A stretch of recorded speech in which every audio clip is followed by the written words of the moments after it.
Yo, balik lagi di channel cerita hororku. Masih di versi radio horor. Di video kali ini gue bakal ceritain kisah pesugihan. Yang dimana si pelaku pesugihan ini nggak menyerahkan tumbal ke siluman ular. Dan konsekuensinya sungguh sangat mengerikan sekali lah. Oke, langsung aja cerita hororku dimulai. Oke, di sini ada Kusdian atau biasa dipanggil Kusdi. Dia ini orang paling kaya di kampungnya. Mobilnya aja banyak banget lah. Mungkin ada 5 atau 6 lah. Dan rumahnya pun mewah banget. Pokoknya halamannya luas. Dia punya barang-barang yang branded lah. Pokoknya benar-benar kaya banget lah nih si Kusdi di kampung halaman dia. Orang-orang menganggap Kusdi itu kaya dari gajinya sebagai pegawai negeri dan hasil dari warisan orang tuanya. Ada yang berpikir seperti itu juga. Karena dulu orang tuanya pun ya orang yang cukup kaya lah. Padahal posisi Kusdi hanya staf biasa di sebuah kantor dinas pada saat itu. Jadi ya mungkin masa sih cuman kerja jadi staf di kantor dinas dia udah bisa punya mobil, banyak mobil lah, dan rumah gedongan. Ya jika dihitung-hitung gajinya nggak akan cukup untuk membeli semua barang mewah. Istrinya Mutiah nggak kerja sama sekali. Ia yang ikut-ikutan dalam organisasi wanita atau istri-istri pegawai kantor suaminya. Ya boleh dibilang itu perkumpulan ibu-ibu sosialita lah. Kalau nggak tentang kapal pesiar, paling-paling mereka selenggarakan agenda amal yang sengaja dibuat untuk posting status di media sosial mereka.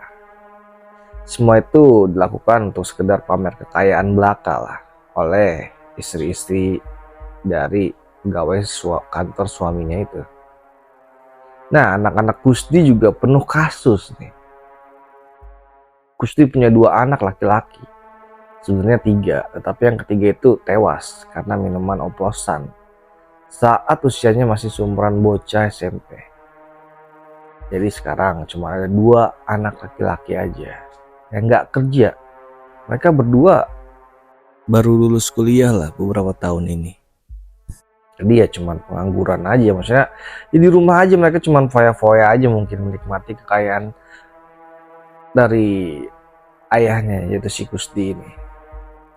Nah, keduanya kerap ditangkap polisi nih karena pendapatan ikut balap liar atau pesta miras.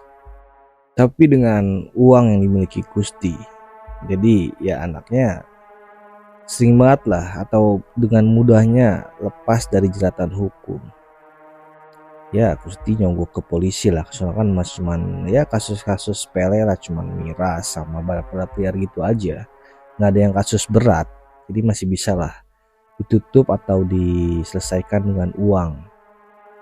Nah dari sini orang-orang banyak berpikir kalau Kusdi itu banyak uang dan rumahnya mewah, anak-anaknya sering masuk keluar penjara dibayar oleh Kusdi atau ditebus lah sama Kusdi. Nah jadi orang-orang sekitar atau warga sekitar tuh kayak berpikir nih gak masuk akal nih kalau Kusdi tuh dapat kekayaan atau uang banyak itu hanya dari gaji staf kantor dinas. Ya karyawan biasa lah, walaupun pegawai negeri, tapi kan gajinya seberapa sih? Tapi Kusdi tuh kayak gak habis-habis uangnya.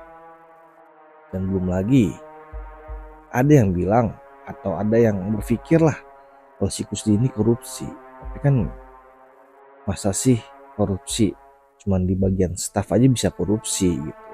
Tapi ya paling berapa sih uang yang mungkin gak besar. Dan ada juga yang berpikir kalau Kusdi ini melakukan ritual pesugihan bersama siluman ular.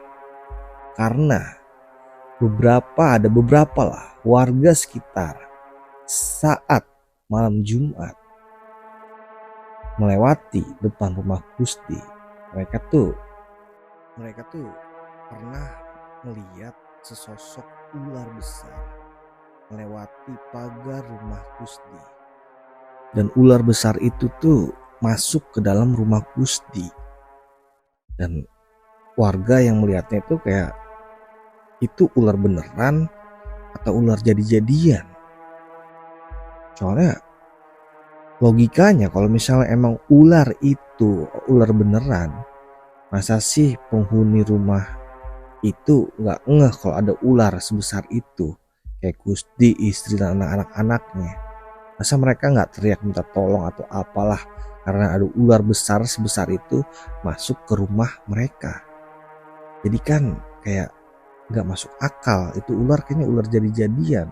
Dan mereka itu kayak adem ayem aja, walaupun warga ngelihat ada ular besar masuk ke rumahnya. Singkat cerita nih, Pak Kusdi ini lagi diinterogasi nih sama pihak polisian lah.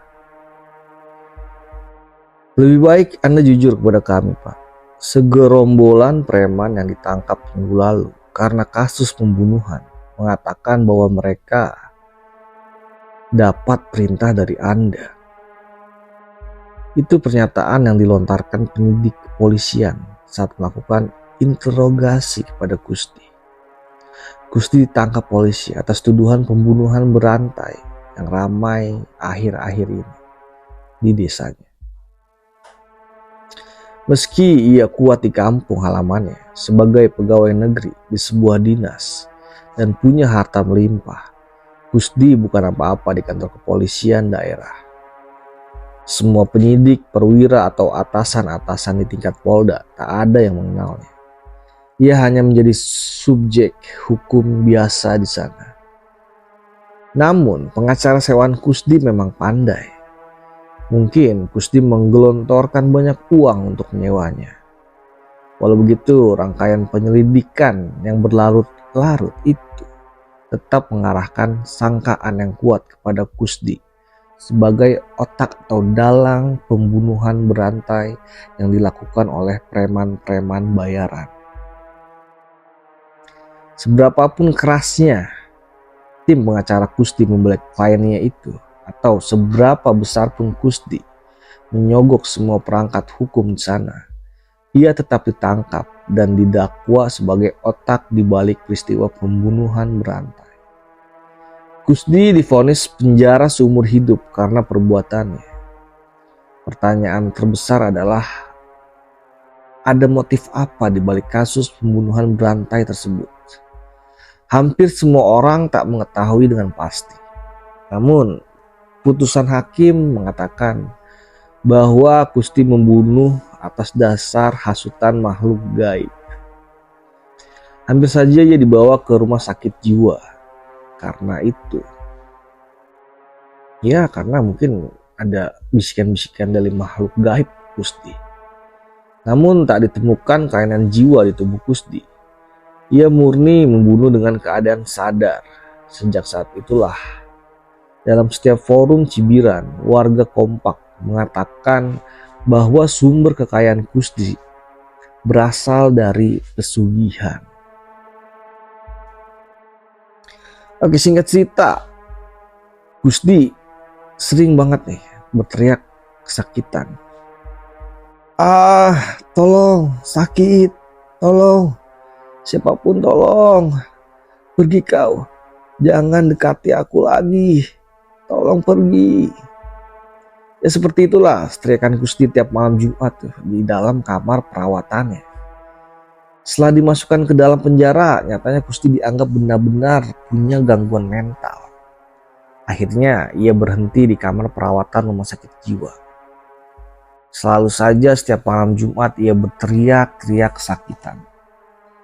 Lalu ujuk-ujuk saja spermanya tuh berceceran di lantai-lantai sel. Nggak tahu, tiba-tiba ya dia setelah berteriak-teriak kesakitan itu, dia spermanya tuh keluar. Kepala sipir sudah muak dengan perilaku Kusdi ini nih. Nah, setiap malam Jumat tuh kayak gitu terus, teriak-teriak terus keluar atau berceceran lah spermanya si Kusdi ini. Nah, akhirnya si kepala sipir atas izin pengadilan, Kusdi dibawa ke rumah sakit jiwa dan tak lagi kena vonis penjara. Dan ia sudah resmi disebut dengan orang dengan gangguan jiwa atau bisa disingkat ODGJ lah. Jika ditanya oleh perawat apa yang terjadi dengannya jika ia sedang berteriak-teriak, Kusdi menjawab bahwa ia kerap dicabuli oleh siluman ular bersosok wanita yang ia pelihara untuk pesugihannya dahulu kala, yang dimana dia mendapatkan uang banyak atau dia bisa membeli barang-barang mewah itu hasil dari pesugihan bersama siluman ular tersebut. Tentu saja dunia medis tak mengenal itu. Akhirnya Kusdi total dianggap orang tidak normal. Pasca kejadian itu, warganya hancur berantakan.